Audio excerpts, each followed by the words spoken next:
साथियों नमस्कार, जय हिंद। कैसे हैं आप लोग? उम्मीद करते हैं, आशा करते हैं सब लोग अच्छे होंगे, कुशल होंगे। तो चलिए आज के टॉपिक की हम जो बात करते हैं वो टॉपिक हमारा है दर्पण और जल प्रतिबिंब।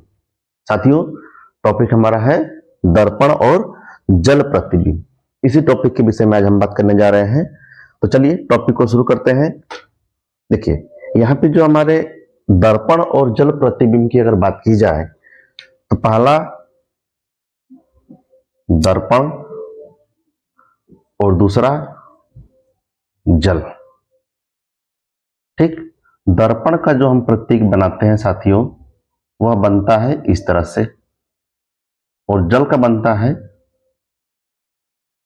इस तरह से। ठीक, यहां तक कंसेप्ट क्लियर है। जो कि हमारा दर्पण का जो प्रतीक बनता है इस तरह से और जल का प्रतीक बनता है हमारा इस तरह से। ठीक है, ठीक है। चलिए बात करते हैं इसके नियम के। तो इसके जो कंसेप्ट होते हैं वो कंसेप्ट दो होते हैं, पहला और दूसरा। पहले की बात की जाए कि दर्पण में जो लेफ्ट और राइट होता है, लेफ्ट और राइट वो बदलता है। लेफ्ट और राइट क्या होते हैं? बदल जाते हैं। और टॉप और बॉटम समान होते हैं। ठीक साथियों, यहां तक चीजें क्लियर है आपको कि जो हमारा दर्पण में जो लेफ्ट और जो राइट होता है वह बदल जाते हैं, यानी उल्टा हो जाता है, उसका विपरीत हो जाएगा। ठीक है। और टॉप और बॉटम यानी ऊपर और नीचे की जो बात की जाए तो पूरी तरह से समान रहते हैं। ठीक है। जैसे मान लीजिए कि अगर हम यहाँ पे 4 लिखते हैं किसके सामने? दर्पण के सामने। तो ऊपर और नीचे की बात की जाए ये तो समान रहेगा, और जो हमारे लेफ्ट में है वो कहां चला जाएगा? राइट में चला जाएगा। ठीक है। तो इस तरह से चीजें बदल जाएंगी किसमें? दर्पण में। एक बात और करते हैं, अगर तीर हम बनाते हैं ऐसे और यहां पे अगर हम दर्पण लगा देते हैं तो इसका सिंबल हो जाएगा ऐसे। क्लियर? कहने का तात्पर्य यह है कि लेफ्ट और जो राइट होते हैं वह दर्पण में बदल जाते हैं। और हाँ, टॉप और बॉटम यानी ऊपर और नीचे की बात की जाए तो चीजें हमेशा समान होती हैं। ठीक है। चलिए जल की बात करते हैं। तो जल का कंसेप्ट दर्पण से पूरा विपरीत है। ठीक है। चलिए देखिए इसके भी दो नियम हैं, रूल नंबर 1 और रूल नंबर 2। लेफ्ट और जो राइट होते हैं वो समान होते हैं, और टॉप और बॉटम बदलते हैं। ठीक है, ठीक है। जल की बात की जाए तो जो लेफ्ट और जो राइट होते हैं वो समान होते हैं, लेफ्ट राइट जैसे रहेगा वैसा ही दिखाई देगा। लेकिन अगर टॉप और बॉटम की बात की जाए तो वो हमारा क्या जाएगा? उल्टा हो जाएगा, उसके विपरीत हो जाएगा। तो यहां तक चीजें एकदम क्लियर है दोस्तों आप लोगों को। दर्पण और जल, दर्पण में क्या होता है कि लेफ्ट और राइट बदल जाएंगे और टॉप और बॉटम क्या रहेंगे? समान रहेंगे। और जल की बात की जाए तो लेफ्ट और राइट समान होंगे और टॉप और बॉटम क्या हो जाएंगे? बदल जाएंगे। अब आप लोग करना क्या है, यहाँ पे जितना भी हम ये सब लिखवाए हैं आप लोग अपनी नोटबुक में नोट कर लीजिए। ठीक है। अब नोट करने के बाद अब हम सवाल की तरफ बढ़ेंगे और धीरे धीरे इसके कंसेप्ट को समझने का प्रयास करेंगे कि जो हमारा दर्पण और जल प्रतिबिंब है इसमें से किस तरह से सवाल हमारे आते हैं। और नोट्स तो बनाते रहिए, हमारा एक ही कंसेप्ट है, साथ में पढ़िए और साथ में नोट्स तैयार करते रहिए। चलिए अब देखिए यहाँ पे हम लेकर आए हैं मिरर इमेज ऑफ अल्फाबेट।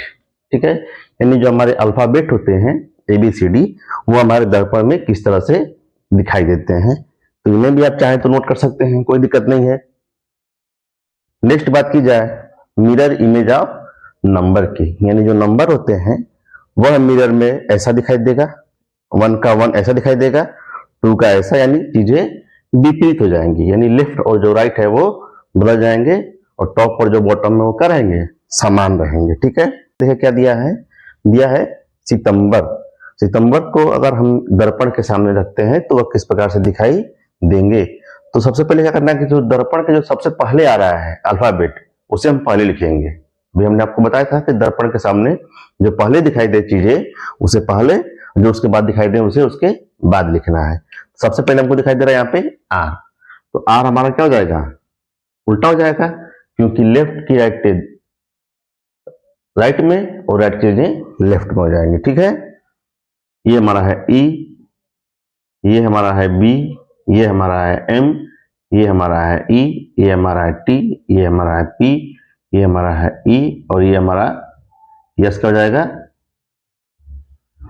उल्टा हो जाएगा। ठीक है, तो विकल्प की बात की जाए तो जो हम उत्तर लाए हैं इसका दर्पण के सामने, इसमें इसका उत्तर दिखाई दे रहा है ऑप्शन नंबर डी। ठीक है, चीजें पूरी तरह से क्लियर है। दर्पण के सामने किसी चीज को लाते हैं तो वहां लेफ्ट और राइट क्या होते हैं, बदल जाते हैं। ठीक है, चलिए बात करते हैं क्वेश्चन नंबर 2 की। क्वेश्चन नंबर 2 क्या पूछ रहा है हमसे, यहाँ पे लिखा है अप्रैल। क्या लिखा है, अप्रैल। अप्रैल को लिखें तो सबसे पहले क्या हमारा आ रहा है, इसमें एल आ रहा है, ये हमारा एल, उसके बाद आई, उसके बाद आर, उसके बाद पी, और उसके बाद ए। इसकी बात की जाए तो इसमें जो हमारा इसका आंसर दिखाई दे रहा है कौन सा, एल, एल के बाद हमारा आई, आई के बाद हमारा आर, उसके बाद पी, उसके बाद ए। तो हमारा जो उत्तर दिखाई दे रहा है यहाँ पे ऑप्शन नंबर सी, यानी अप्रैल का जो हमारा दर्पण प्रतिबिंब होगा विकल्प नंबर सी सही होगा। ठीक है, चलिए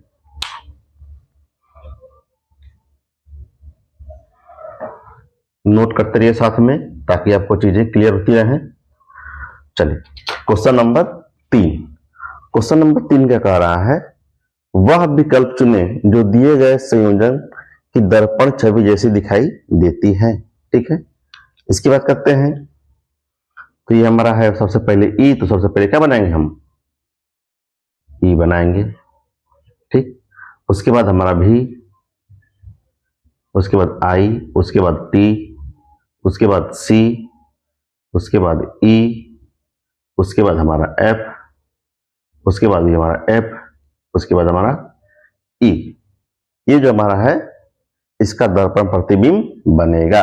ठीक है, यहाँ पे दर्पण बना दीजिए तो इसका दर्पण प्रतिबिंब ये बनेगा, जो कि हमारा विकल्प नंबर देखिए, बताइए कौन सा है, ई भी I T C E F F E, यानी ऑप्शन नंबर ए पूरी तरह से सत्य है।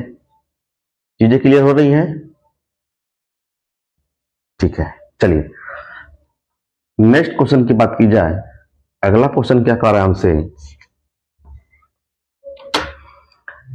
यहां पे देखिए कुछ करना नहीं है आपको, जो चीजें पहले दिखाई दे उसे पहले करना है, और जो बाद में दिखाई दे उसे बाद में, और लेफ्ट और राइट चेंज करते रहिए, बदलते रहिए।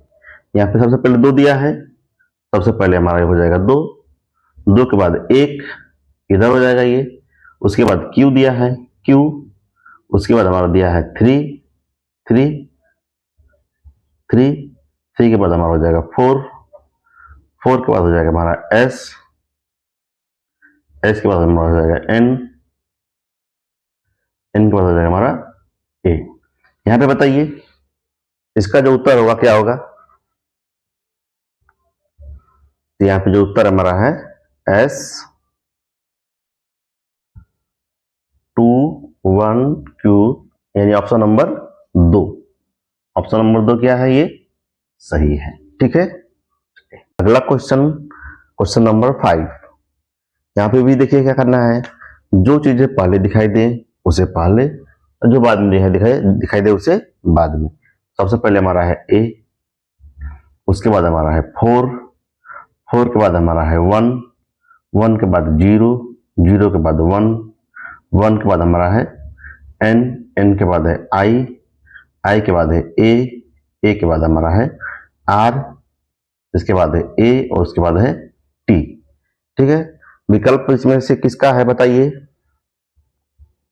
इसमें से विकल्प हमारा मिल रहा है ऑप्शन नंबर 4। ऑप्शन नंबर 4 हमारा क्या है, दर्पण प्रतिबिंब बनेगा। अब मैं आपसे ये पूछना चाहता हूं कि जो भी आप अभी क्वेश्चन नंबर 5 से पहले जो भी पढ़े हैं, क्वेश्चन नंबर 5 4 3 2 1, सब समझ में आ रहा है आपको? चीजें पहले से और बेहतर हुई होंगी। अगर बेहतर नहीं हुई है तो नोटबुक आराम से बनाइए, घबराने की कोई जरूरत नहीं है, और चीजों को समझने का प्रयास करिए दोस्तों। ठीक है, उतना कठिन चैप्टर है नहीं जितना आप इसको कठिन समझ रहे हैं। ठीक है, चलिए बात करते हैं अगला क्वेश्चन। जैसे जैसे मांगे बढ़ेंगे कंसेप्ट आपका और क्लियर होता चला जाएगा। ठीक है, क्वेश्चन नंबर 6 में भी क्या करना है, देखिए के, ये हमारा के बन जाएगा, के के बाद हमारा ए के बाद पी के बाद ओ के बाद डी के बाद हमारा एन के बाद आई के बाद 5 के बाद 6 के बाद 9 और 9 के बाद 1 को उल्टा कर दीजिए। ठीक है, अब बताइए ये जो हमारा उत्तर आया है यह कौन सा ऑप्शन नंबर सही है। इसका जवाब कमेंट बॉक्स में आप चाहें तो दे सकते हैं। ठीक है, बताइए क्वेश्चन नंबर 6 का आपको कौन सा उत्तर दिखाई दे रहा है। तो बात की जाए उत्तर की तो यहाँ पे जो हमारा उत्तर है ऑप्शन नंबर 4 है। मिलाइए, K A P O D N I 5 6 9 और 1। ठीक है, कुछ नहीं करना है आपको, बस लेफ्ट और राइट में विशेष ध्यान देना है आपको, सब चीजें आपकी क्लियर हो जाएंगी। ठीक है, चलिए अगले सवाल की तरफ बढ़ते हैं। अगला सवाल क्या पूछ रहा है हमसे, क्वेश्चन नंबर 7। यहां भी देखिए M A L A Y A L A और एम। ठीक है, अब बताइए ये जो हमारा उत्तर है ये कौन सा ऑप्शन है। तो हमारा उत्तर हमारा यहीं पे इसके पास में तो है, यानी option number 2 M A L A Y A L A M. ठीक है, मैच हो रहा है उत्तर आपका। चलिए क्वेश्चन नंबर 8वें की बात की जाए, क्वेश्चन नंबर 8वां हमसे क्या पूछ रहा है, देखिए 8वां भी देख लीजिए। ई भी I T C E F और ई। ऑप्शन बताइए 8वें का कौन सा ऑप्शन सही है, कमेंट बॉक्स में जवाब दीजिए दोस्तों। तो ऑप्शन नंबर हमारा है फर्स्ट वाला, हमारा उत्तर बिल्कुल ही सही है। ठीक है, चलिए चीजें क्लियर हो रही हैं। ठीक है, और जितने भी हमारे दोस्त हमारे साथी इस वीडियो को देख रहे हैं, इस वीडियो को अधिक से अधिक दोस्तों शेयर करिए और लाइक करिए और हमारे चैनल को सब्सक्राइब करिए, क्योंकि आपके एक सब्सक्राइब और एक लाइक से हमारा हौसला और क्या होगा, बढ़ेगा दोस्तों। और मैं आपके लिए और अच्छे से अधिक और अधिक मेहनत करूंगा ताकि चीजें आपको और अधिक कंसेप्ट क्लियर हो सके। ठीक है दोस्तों, ठीक है, चलिए आइए अगला सवाल की बात किया जाए। 9वां सवाल देखिए, 9वां सवाल उससे कुछ हटके है। अब इसमें देखिए करना क्या है आपको, यहाँ पे एक आपका पासा दिया गया है और पासा में कुछ चित्र बनाए गए हैं। अब चित्र बनाए गए हैं तो यह चित्र हमारा दर्पण में, यानी कि दर्पण हमारे में है ये, तो यह दर्पण में इसका प्रतिबिंब कैसा बनेगा। ठीक है, तो हमने आपसे पहले ही कहा है कि जो लेफ्ट और जो राइट है वो क्या होते हैं, बदल जाते हैं, और टॉप और बॉटम जैसा का वैसा ही रहता है। ठीक है, तो यहाँ पे टॉप और बॉटम की बात की जाए तो ऊपर हमारा वृत्त है और नीचे हमारा त्रिभुज है। ठीक, तो यहाँ पे आप ये देखिए कि किस विकल्प में हमारा ऊपर वृत्त और नीचे त्रिभुज है। तो ये तो ऊपर 2 वृत्त दे दिया है, ये ऑप्शन तो होगा नहीं। यहाँ पे एक त्रिभुज एक वृत्त तो है, लेकिन त्रिभुज देखिए हमने ये कहा था कि लेफ्ट राइट बदल जाते हैं, तो लेफ्ट और राइट देखिए ये क्या हो गया है, जो इसका लेफ्ट राइट तो ठीक है, लेकिन टॉप और बॉटम की बात की जाए तो टॉप और बॉटम क्या है, समान होने चाहिए। तो यहाँ पे समान तो है नहीं, यहाँ पे इसके भुजा ऊपर है, और ऑप्शन नंबर 2 की बात की जाए तो इसकी भुजा क्या है, नीचे है। ये भी हमारा उत्तर नहीं है। ऑप्शन नंबर 3 की बात की जाए तो यहाँ पे वृत्त और त्रिभुज तो सही है, और जो हमारे ये जो 2 सर्कल दिए गए हैं, यहाँ पे 2 नंबर दिए गए हैं, वो हमारे उसके विपरीत हैं। यानी जो पहले जो 2 नंबर है उसे पहले लिखा है, और एक वृत्त ऊपर है और जो नीचे है, यानी ऊपर और नीचे बदले नहीं है। जो हमारा दाया है वो क्या हो गया है, बायां हो गया है। तो ये हमारा उत्तर क्या है, सही है। और यहाँ की बात की जाए ऑप्शन नंबर 4 की, तो यहाँ पे जो त्रिभुज है यह इस तरह से है, और हमारा क्वेश्चन में त्रिभुज दिया है इस तरह से। तो इस तरह से ये हमारा सवाल क्या हो जाएगा, ऑप्शन नंबर 4 गलत हो जाएगा, और ऑप्शन नंबर 3 हमारा सवाल का जवाब क्या है, सही है। Concept clear? कुछ नहीं करना है। अगर आपको सवाल समझ में नहीं आ रहा है, विकल्प ऐसा दिया है कि समझ में नहीं आ रहा है, तो ऑप्शन को आप छांटना शुरू कर दीजिए कि कौन सा उत्तर इसमें से नहीं होगा, और आखिरी में आपका वही उत्तर बचेगा, वही ऑप्शन बचेगा जो उत्तर आपका सत्य होगा। ठीक है, चलिए ऑप्शन नंबर, अगर क्वेश्चन नंबर की बात की जाए, क्वेश्चन नंबर 10वां की, 10वां नंबर क्या पूछ रहा है आपसे, देखिए ये हमारा है क्वेश्चन नंबर 10। ठीक है, क्वेश्चन नंबर 10 को पहले ध्यान से देखिए, क्या पूछ रहा है आपसे कि ये जो एक आकृति दी गई है यह दर्पण में किस तरह से दिखाई देगा। ध्यान से देखिए, और इसका उत्तर दोस्तों आप लोग हमें कमेंट बॉक्स में दीजिएगा। ठीक है, कल सुबह 9 बजे वीडियो आप लोग के सामने प्रस्तुत होगी। आप वीडियो देखकर इसका उत्तर हमें कमेंट बॉक्स में दीजिएगा, हम आपके उत्तर का इंतजार करेंगे। ठीक है दोस्तों, और हाँ, लाइक और सब्सक्राइब अधिक से अधिक मात्रा में करिए, क्योंकि हमें जितनी की उम्मीद हो रही है उतना अभी आप लोग रिस्पांस नहीं दे रहे हैं। तो आपसे निवेदन है कि आप अधिक से अधिक दोस्तों इस वीडियो को सब्सक्राइब करिए और लाइक करिए। ठीक है, और बात की जा रही है जल प्रतिबिंब की, तो जल प्रतिबिंब आपका अगले दिन हम लेकर आएंगे अच्छे